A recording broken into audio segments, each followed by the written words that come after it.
వీళ్ళు press meet పెట్టి మరి చెప్తున్నారు. ఎవరు? శ్రీధర్ బాబు గారు లేకపోతే బట్టి విక్రమార్క గారు ప్రెస్ మీట్ పెట్టి మరి చెప్తా ఉన్నారు ఈ భూములు యూనివర్సిటీవి కావు. కానీ వాళ్ళు అబద్ధాలు ఆడుతున్నారని క్లియర్గా అర్థమవుతుంది. అరే చిన్న ఆ జీవోలను చదివిన ఎవడనే చెప్తాడు. హెచ్సియు నుండి చంద్రబాబు నాయుడు గారు ఆ హెచ్సియుకి రాష్ట్ర ప్రభుత్వంలో ఉన్న అండర్లో ఉన్నటువంటి భూముల్ని వేరే వాళ్ళకి దారదత్తం చేస్తే మీ కాంగ్రెస్ పార్టీ వైఎస్ రాజశేఖర రెడ్డి గారు దాన్ని కాపాడాలి, మళ్ళా హెచ్సియుకే రావాలి, మళ్ళా రాష్ట్ర ప్రభుత్వానికే రావాలి అని చెప్పి కోర్టులో కేసు వేసినప్పుడు, కోర్టులో కేసు గెలుచుకున్నప్పుడు ఇన్నేళ్ల తర్వాత మళ్ళీ అది ఎవరికప్ప చెప్పాలి? రాష్ట్ర ప్రభుత్వం అంటే మీ జేబులోది కాదు, అది హెచ్సియు అండర్లో ఉన్నటువంటి మీ స్టేట్ గవర్నమెంట్ ల్యాండ్స్ అని అర్థం. అది కూడా ఎందుకు? హెచ్సియు రిజిస్ట్రేషన్స్ కాలే, స్టేట్ గవర్నమెంట్ ల్యాండ్స్ అవి. సో అందుకే స్టేట్ గవర్నమెంట్ ల్యాండ్స్ కాబట్టి స్టేట్ గవర్నమెంట్ అని చెప్పి తీర్పిచ్చింది కోర్టు. మరి ఇంత ఘోరమా?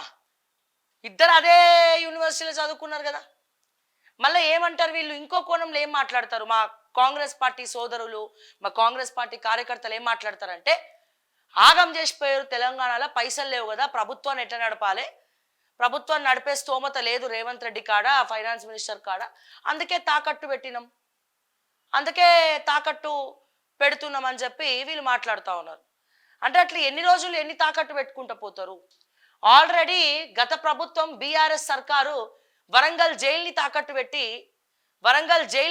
పెట్టింది. తాకట్టు పెట్టినట్టు ఆక్షన్లో బ్యాంకులలో పెట్టారు. తాకట్టు పెట్టిన దాన్ని కూడా మళ్ళా తీసేసి మళ్ళీ అక్కడ హాస్పిటల్, గవర్నమెంట్ టిమ్స్ హాస్పిటల్ ఏదో కడుతున్నారు. మనం కూడా పోయి స్టోరీ వేయడం జరిగింది అక్కడ.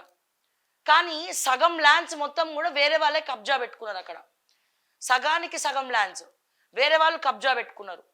అండ్ మనం ఒక్కసారి అబ్జర్వ్ చేసినట్టయితే హైదరాబాద్ సెంట్రల్ యూనివర్సిటీ చుట్టూ ఉన్నటువంటి భూములన్నీ కూడా ఎవడి గుప్పట్లో ఉన్నాయి?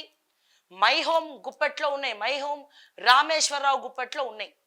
ఇది కూడా మనం ఆలోచించాల్సినటువంటి అవసరం ఉన్నది, రెండు సైడ్లు మాట్లాడాల్సినటువంటి అవసరం ఉన్నది. వీళ్ళు ఏమంటున్నారు? పైసలు లేవు అందుకే మేము కుదబెడతాం.